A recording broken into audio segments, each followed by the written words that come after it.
Merhaba arkadaşlar. Bugün sizlere Binance'te alım satımlar kısmına girdiğinizde sağ üstte hemen bir fiyat bölümü var. Bu bölümünün ayrıntılı kullanımını göstereceğim. Eğer videom hoşunuza giderse kanalıma abone olmayı unutmayın. Şimdi hızlıca videomuza geçelim.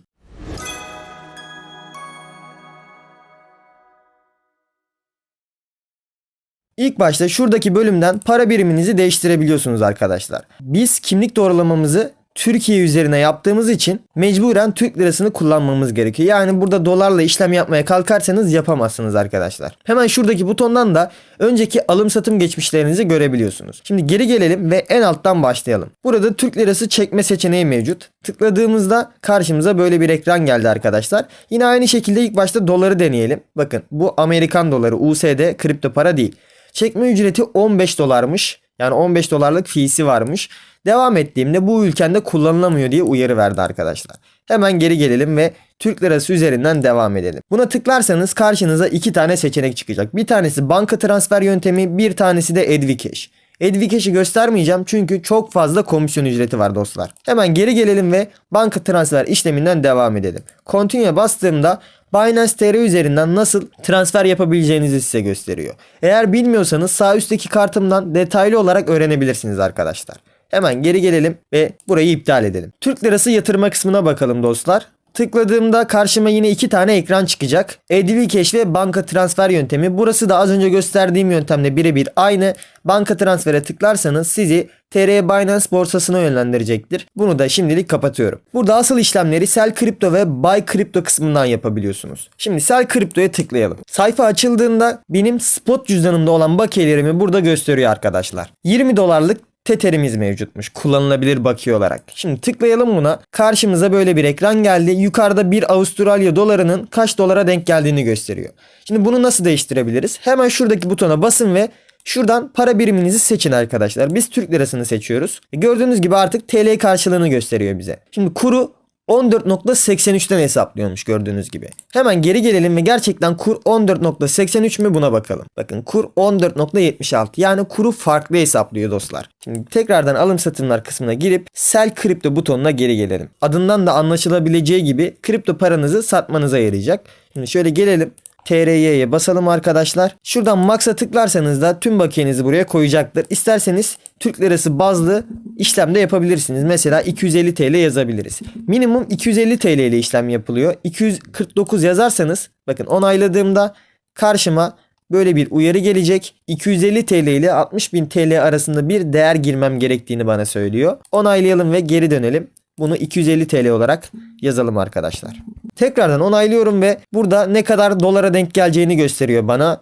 Kuru kaçtan hesaplandığını gösteriyor. 14.76'dan hesaplıyormuş. Şu anda normal kurdan hesaplıyor. 6 saniye içinde onaylamazsanız refresh butonuna basmanız gerekiyor. Pardon 10 saniye içinde. Confirm'e tıklayarak işleminizi onaylayabiliyorsunuz arkadaşlar. Ne kadar fee ödeyeceğinizi gösteriyor. Bakın hiçbir fee ödemiyormuşuz. Çok güzel. Kuru kaçtan hesapladığını gösteriyor bize. Yine refresh'e basarak buradaki fiyatı güncelleyebilirsiniz. Dönüştürme karşısında 16.94 dolar harcayıp 250 TL'ye çevirecekmiş arkadaşlar. Dediğim gibi burada kripto para satıyorsunuz. Onaylayalım hemen. Gerçekleşti arkadaşlar. View History kısmından da alım satım geçmişinize bakabilirsiniz. Burada gerçekleştiğini görüyoruz. Şimdi geri gelelim. Bakiyemize baktığımızda artık 263 TL'lik bakiyemiz gözüküyor arkadaşlar. Yani satış işlemimiz gerçekleşmiş. Tekrardan fiyat kısmına girelim ve Buy Crypto ile işlem yapalım bu sefer. Türk lirası, dolar, euro gibi itibari para birimlerini alıp satamazsınız arkadaşlar. Şimdi şöyle bakalım. TR'ye yazdığımızda çıkmadı. Hemen Tether üzerinden bir işlem gerçekleştirelim. Yine buraya sell butonunu kısa yol olarak koymuşlar. Buraya tıklarsanız da yine satış kısmına gidebilirsiniz arkadaşlar. Burada Türk liramızla kripto para almamız gerekiyor. Ya da kredi kartınız üzerinden Master ve Visa kart destekli kartlarınız üzerinden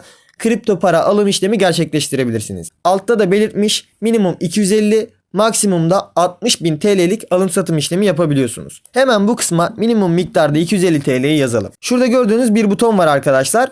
Buna tıklarsanız şöyle bir ekran gelecek karşınıza. Her gün bu saatte ya da her hafta artık bunu nasıl belirlerseniz ona göre düzenli olarak alım işlemi gerçekleştirecek. Ben burayı 250 TL olarak belirlediğim için her hafta bu saatte düzenli olarak 250 TL'lik alım yapacak arkadaşlar.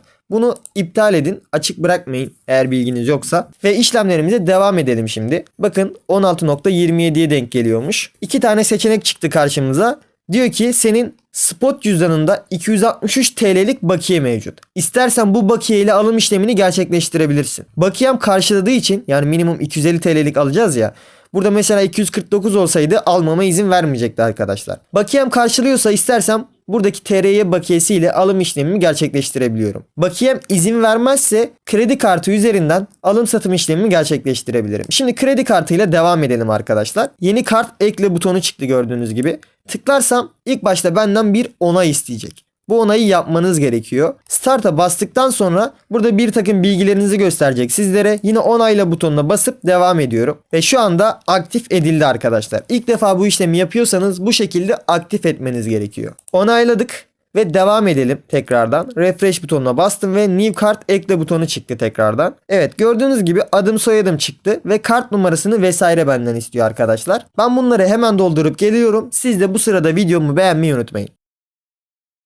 Şu anda kart bilgilerimi girdim ve devam et butonuna bastım arkadaşlar. Kart bilgilerini girdikten sonra buradan adres bilgilerimi girmemi istiyor. Yine bunları dolduralım hemen. Buradaki bilgileri de girdikten sonra onayla butonuna basıyorum ve tekrardan bana bilgilendirme sunuyor arkadaşlar. 1 doları şu kadar fiyattan hesaplayacakmış gördüğünüz üzere. Transfer ücreti olarak da 5 Türk lirası alacakmış. İşlemler bu şekilde gerçekleştiği için ben bunu onaylamayacağım arkadaşlar. Çünkü 1 doları 15.36'dan hesaplıyor gördüğünüz gibi.